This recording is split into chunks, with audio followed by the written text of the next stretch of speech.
Did not feel like it today, but tried to push through. I feel like those are the days when you probably need it the most, when you don't feel like going. Today's just been getting stuff done. Feeling a little low today, so I think the gym was good for me, but don't necessarily feel all that better yet. But that's what happens. These days just happen. It's like very wintry out and it's cold and crisp and there's snow on the ground still. So it feels good. It feels like winter and cozy a little bit.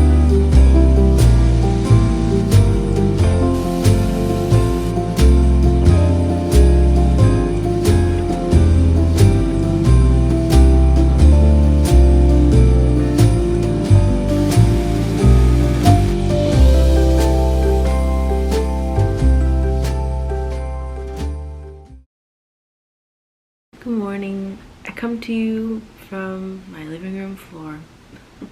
I was just thinking a lot about how there is like another side of holidays and this time of year that I think is true for a lot of people, that because this time of year is so family oriented and centered around joy and being together, that brings up a lot of other feelings and it brings up a lot of grief. And I think I'm not the only one who feels that way this time of year. It's hard for many people for many reasons. For me, it's like I can't not address that part of this time of year too, because yeah, it's very festive and fun and everything is cute and there's lights and there's music and you know, there's all these wonderful things, but there's also like a pit in my stomach for a lot of it too, and it rises to the surface sometimes. And I think the last couple days I've been feeling that for sure. I think my grief around the holidays is really centered around the loss of my dad, because you know, you're getting together with your immediate family and it's just so clear that there is a person missing. And it has been many years now. My dad passed away when I was in high school, so it's been like 13 years and it still isn't easy. In fact, it just changes every year. You know, I just have so much to say about this topic of grief, but one thing I'll say is that the stages of grief, that's like not a thing. It's not a thing for people who are grieving someone who is now gone. I think it might be a thing for people who are experiencing death themselves. They might go through stages like that, and I think that is what the book is about. So like Elizabeth Kubler-Ross is a big person in the grief and bereavement field, and she wrote that book that everyone is kind of aware of, like the 5 stages of grief. I read that once upon a time, but it was quite a while ago now, and I believe I read that the research behind that and her work in developing those stages was done by watching people who are dying themselves. So it's a different experience when you are the one still on earth grieving and kind of going through your own process. So I don't know if anyone needs to hear that, but like, you don't need to go through those stages. It definitely doesn't need to be in that order, and it just is ever evolving. Grief is something that changes for me all the time. So certain things come up in life that happen, and then grief hits me in a whole different way. I think as I get older and more things happen to me, it becomes just a stack of all of these things now that my dad isn't here for, that I can't talk to him about, and it gets harder in those ways. And grief isn't something that I am actively feeling daily, I would say, but it's still very much there and can be activated kind of at any moment. I should say, like, the sadness can be activated at any moment, because grief is like a big bubble of like a lot of different emotions. So I'll say that the sadness part can be activated easily. So basically, I just want to acknowledge that this time of year is hard for some people. You know, I think about so many people I've lost, and of course, like, my dad is the kind of first biggest trauma that I had related to death, but there have been many others since then. One particularly that happened around this time of year, and you know, I think about them a lot too, and it's just hard. And I just feel for you if you're also grieving and feeling all these complex emotions, because it just really like seeps through. It really comes out, and I can feel it in myself, just like shifts in mood and behavior, and sometimes I don't know what it is, and then I think about it a little more, and I realize because I'm processing all of these hard emotions, and that's why my mood is off or whatever it may be. I just want to give like one example of how grief and like death related trauma can manifest itself, because it happened to me yesterday. This is another thing, like, as more time goes on, more things click in a certain way, and I understand why I do things even more. So like, what I have realized in my life is that I get really anxious in the shower when I can't hear my surroundings. And it finally clicked yesterday in a deeper way, that I realized where that's coming from.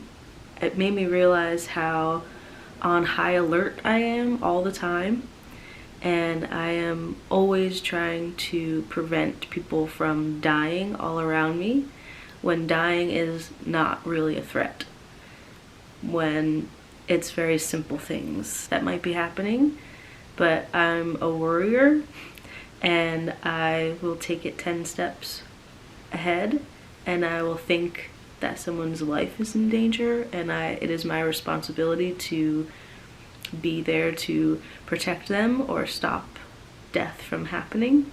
So in my everyday life, constantly aware of sounds and where people are, like what room they might be in, if someone's walking down the hall.